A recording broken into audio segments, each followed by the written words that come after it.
All right, let's talk about something called dialectic materialism. Uh, it's something that I've been learning about in the past 4 or 5 years. And basically, what dialectic materialism is is supplying the public, the society, a secure and stable um, um, a secure and stable material security. Uh, so that includes housing, that includes infrastructure, that includes your your utilities like electricity and water, and it also includes consumer. Uh, so if you build up that society, that country, that culture, with material dialectic security, you basically serve the public interest. You basically secure the stability. You take away certain anxieties and stresses and worries, and uh, you create a stable and secure public, uh, and equality and all that other stuff becomes more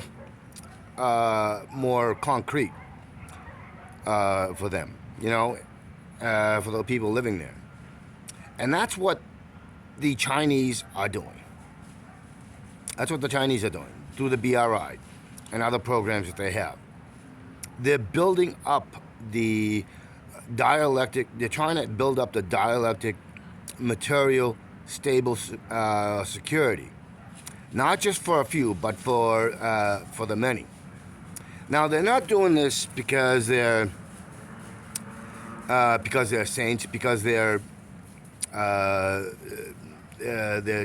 trying to create a utopia. They're not trying to do this because they have no self-interest and so on and so forth. No, they're doing this because they understand if the people that they're doing, if the people and countries that they're doing business with, and they're having trade and economic ties and business, they have the capital, they have the stable security to buy, uh, to buy,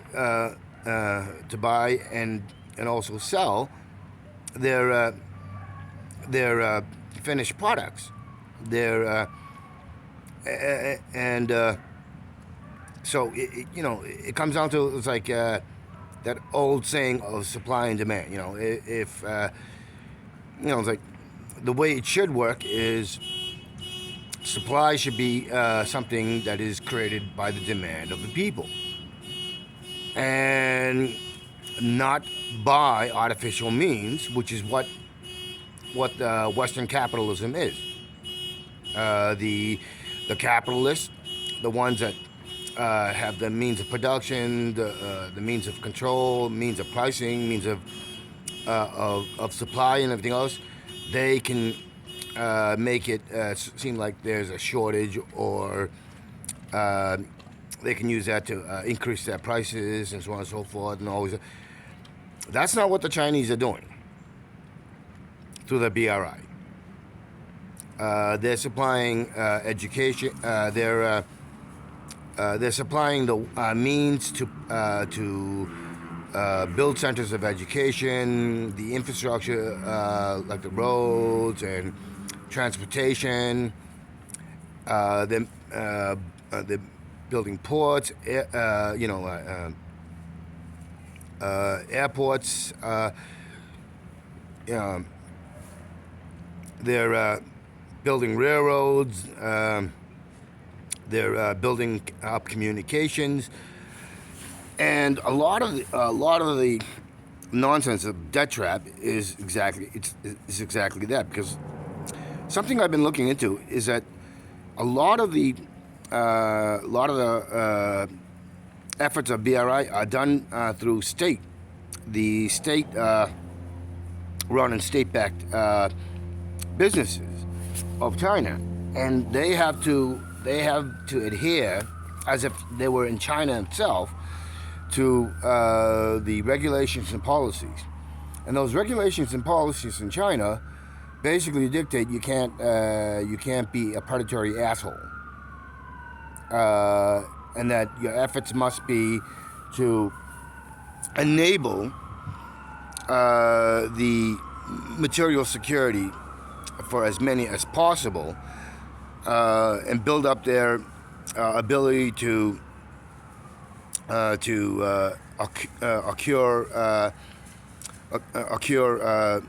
a stable income and all of the stuff, so that there's a surplus of income that can be used to buy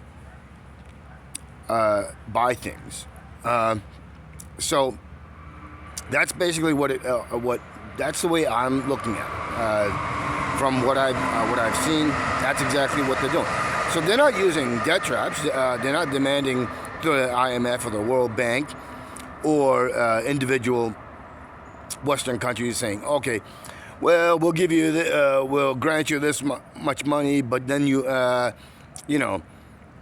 but then if you can't pay us back within this time period, and oftentimes it's a very short period of time, and there's nothing solid to it, and they can they can dictate and claim whatever they want, and they'll ask for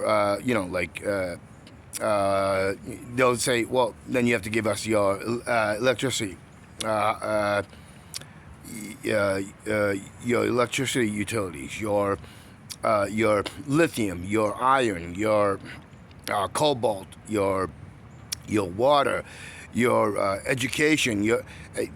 These are the conditions. China doesn't put any of those in. China basically says, look, we'll give you the money. All we ask is that you build up the infrastructure, build up the your economy, and that's all we want. Because ultimately, if they do that, then they can start manufacturing. They can start building up their the public's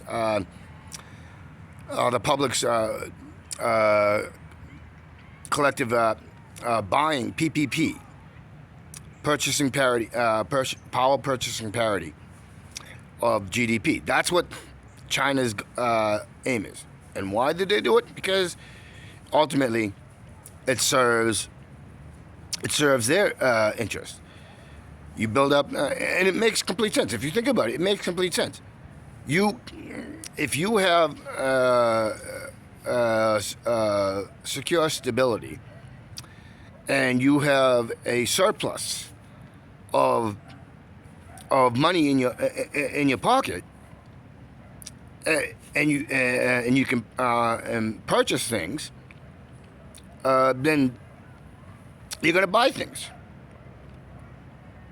and that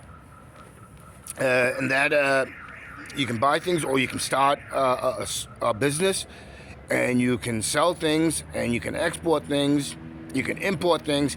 That's what the Chinese are looking for. They're not looking to become debt trap predators, because that doesn't serve it. That doesn't serve their interests. Chinese are not ruled by their corporations, their private corporations. They're not. Unlike in the West, where the private corporations and big money control the policy and regulations and all that other stuff. China doesn't allow that to take place. Money doesn't talk. This is why China spend so much money on infrastructure like high-speed rails, roadways.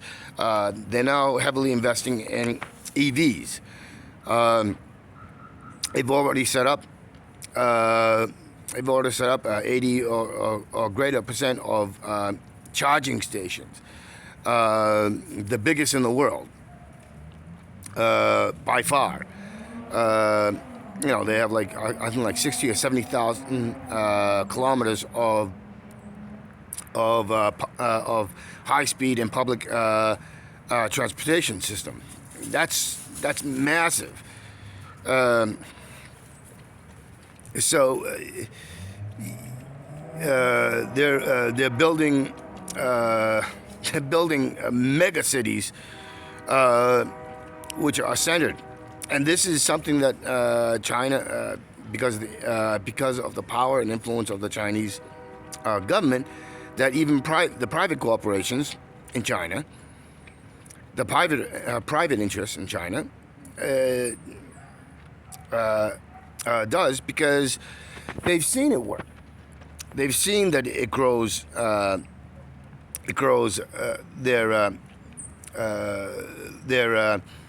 Their selling ability to because of the greater power purchasing parity. So that's exactly what they're trying to do elsewhere. That's why the poverty alleviation and extreme poverty alleviation in China. It's like a lot of that, like including with the high speed rails and all the other stuff that they knew that they weren't going to make money immediately, but that wasn't the intention, because they knew eventually all of that would facilitate the economy's growth, and more importantly, the power purchasing parity of their citizens, and that works out. So you do the same if you try to do the same for others, and a lot of these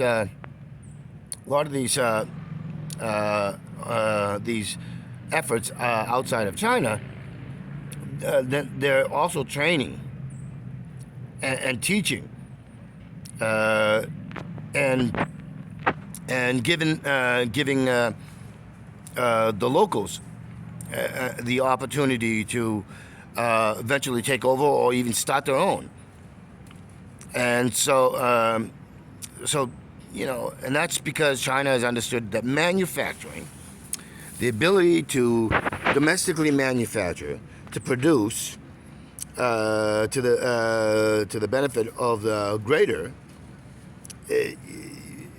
means that people have more PPP, power purchasing parity. The larger the number of people that have PPP, means the greater the stability and security, which translate to sovereignty, which allows democracy, true democracy, to take place, and not this this constant claim of, we're the most democratic, you get what I mean. And that's what China has been doing. That is what China is attempting to do, and Australia is a great example. They're following the dictates of U.S. And British elites, and they're killing their PPP. And they're killing the PPP of the general Australian public. And all you have to do is look at their the decline of the PPP in Australia, and that should be like, why? and then look at it before and after the this wholesale scam that the Australian politicians and big wealth, which is tied to the U.S. and U.K., are doing. They're perpetrating basically a scam, a con, and it's unfortunate because the Chinese were creating better PPP when they were involved in Australia.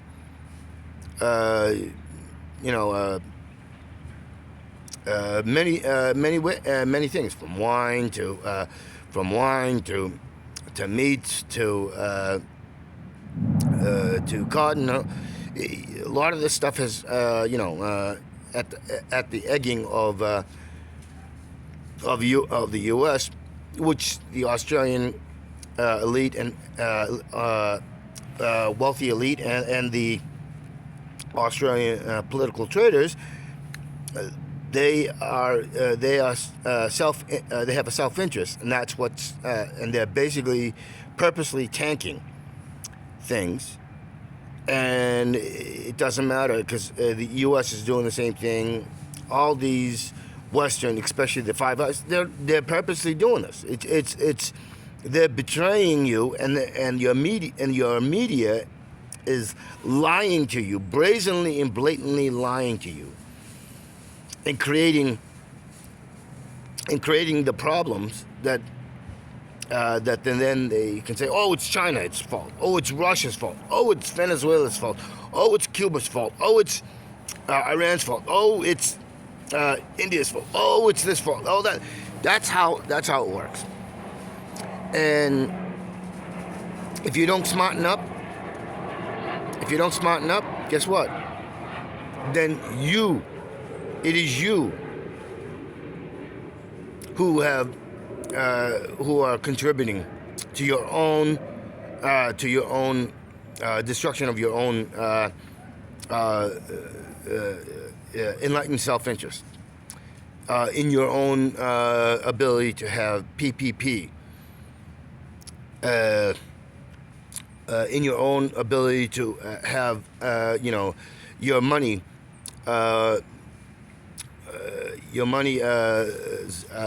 purchasing value go down and down and down, while you have prices going up and up and up, and you have the quality of jobs going down, down, down. Why you have more homeless? Why you have more suffering from lack of food or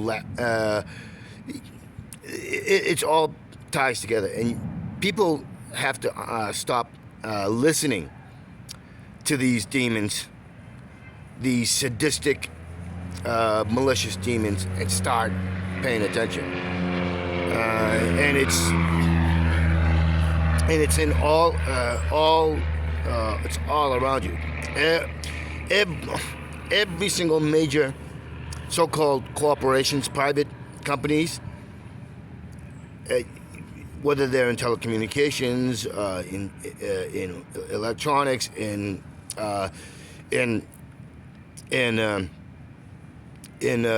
food,